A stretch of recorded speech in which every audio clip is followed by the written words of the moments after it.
Hello good morning friends. आज जो हमारा टॉपिक है डिस्कशन का वो है इक्लेक्टिक थ्योरी। चलिए स्टार्ट कर लेते हैं। Eclectic theory was propounded bye John Dunning. जो इक्लेक्टिक थ्योरी है उसको propound किया था, उसको प्रस्तुत किया था, उसको उसकी नींव रखी गई थी जॉन डनिंग द्वारा।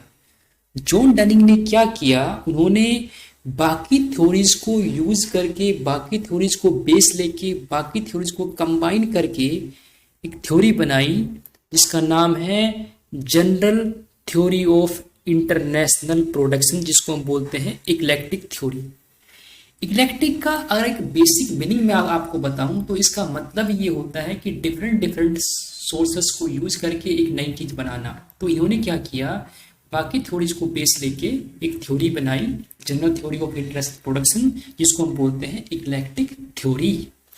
इनका क्या मानना था, इन्होंने बताया कि जो एमएनसीज होती है मल्टीनेशनल कॉरपोरेशंस, जो एमएनसीज होती है मल्टीनेशनल कॉरपोरेशंस, एमएनसी मतलब ऐसी कॉरपोरेशन, ऐसी कंपनीज जो ऑपरेट करती है, जो बिजनेस ऑपरेट करती है टू और मोर कंट्रीज, यहाँ पे कंट्रीज है, टू और मोर कंट्रीज में जो बिजनेस ऑपरेट करती है उसको बोलते हैं एमएनसीज मल्टीनेशनल कॉरपोरेशन। जैसे आई टेक एग्जांपल, एक एग्जांपल लेता हूँ। एक्स लिमिटेड है, इंडिया में रजिस्टर्ड है, अब ये चाहती है कि अपना बिजनेस सेटअप करना यूएसए और रशिया में, सिर्फ एग्जांपल है। तो एक्स लिमिटेड के लिए यूएसए रशिया क्या हो जाएगी, होस्ट कंट्रीज, और एक्स लिमिटेड अपने आप में जो इंडिया है उसके लिए वो होम कंट्री है।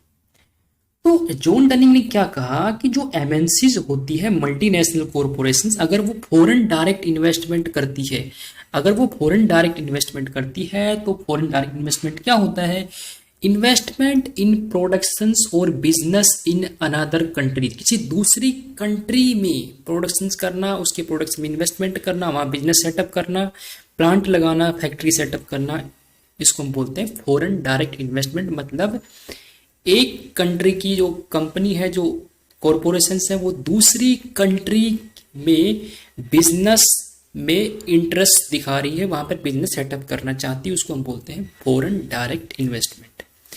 तो जॉन डनिंग ने क्या बताया कि जो एमएनसीज होती है मल्टीनेशनल कॉरपोरेशंस, अगर वो फॉरेन डायरेक्ट इन्वेस्टमेंट करती है, और देखो एक टर्म होती है एफपीआई, फॉरेन पोर्टफोलियो इन्वेस्टमेंट, वो अलग होती है एफडीआई से। एफपीआई के अंदर जो इन्वेस्ट होता है वो होता है फाइनेंशियल एसेट्स के अंदर। जैसे किसी दूसरी कंट्री में एफडी करा दी, वहाँ की कंपनी के शेयर्स ले लिए, डिबेंचर्स ले लिए, तो एफपीआई अलग होता है। फॉरेन डायरेक्ट इन्वेस्टमेंट में डायरेक्टली आप एक तरह से इंटरेस्ट दिखाते हो दूसरी कंट्री में बिजनेस करने के लिए। तो जॉन डनिंग ने क्या बताया कि अगर एमएनसी जो है वो फॉरेन डायरेक्ट इन्वेस्टमेंट करती है तो उसको तीन तरह की एडवांटेज मिलती है, उसको तीन तरह की एडवांटेज मिलती है, और इनको हम बोलते हैं कंपैरेटिव एडवांटेज। कंपैरेटिव एडवांटेज का मतलब क्या होता है, जब कंट्री प्रोड्यूस करती है गुड सर्विसेज तो उसकी जो अपॉर्चुनिटी कॉस्ट अगर लोअर है, उसकी जो अपॉर्चुनिटी कॉस्ट अगर लोअर है in comparison to other countries, तो उसके लिए वो कंपैरेटिव एडवांटेज होता है।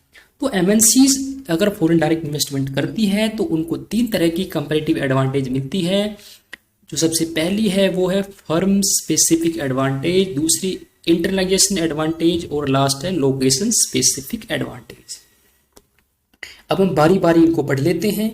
सबसे पहले बात करता हूं फर्म स्पेसिफिक एडवांटेज।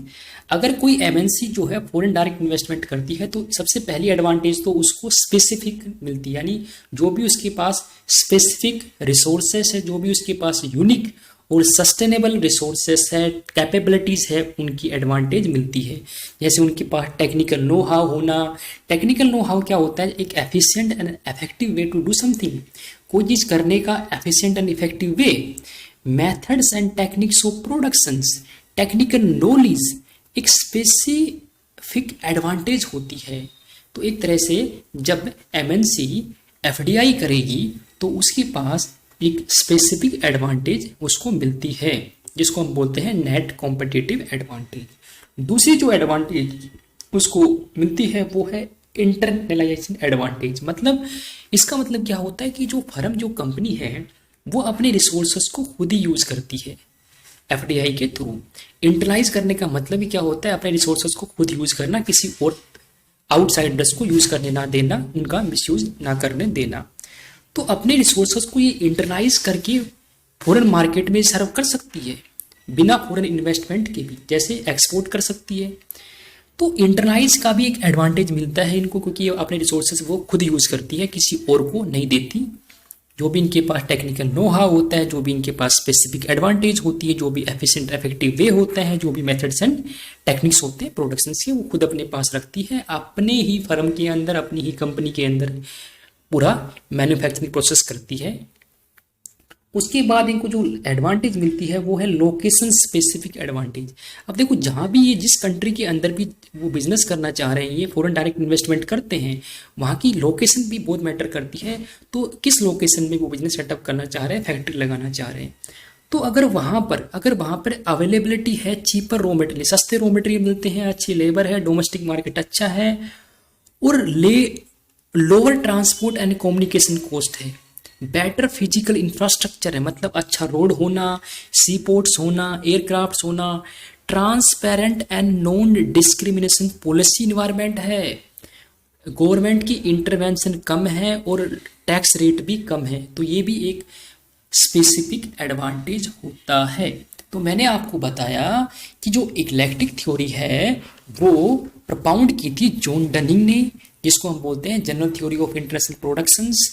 इन्होंने अदर थ्योरीज को कंबाइन करके बेस लेके थ्योरी बनाई general theory of international production, जिसको हम इक्लेक्टिक थ्योरी बोलते हैं। इन्होंने क्या बोला कि अगर एमएनसी जो होती है, अगर वो फॉरेन डायरेक्ट इन्वेस्टमेंट करती है तो उसको 3 तरह की एडवांटेज मिलती है कंपैरेटिवली। कौन सी? फर्म स्पेसिफिक एडवांटेजेस, इंटरनाइजेशन एडवांटेज और लोकेशन स्पेसिफिक एडवांटेज।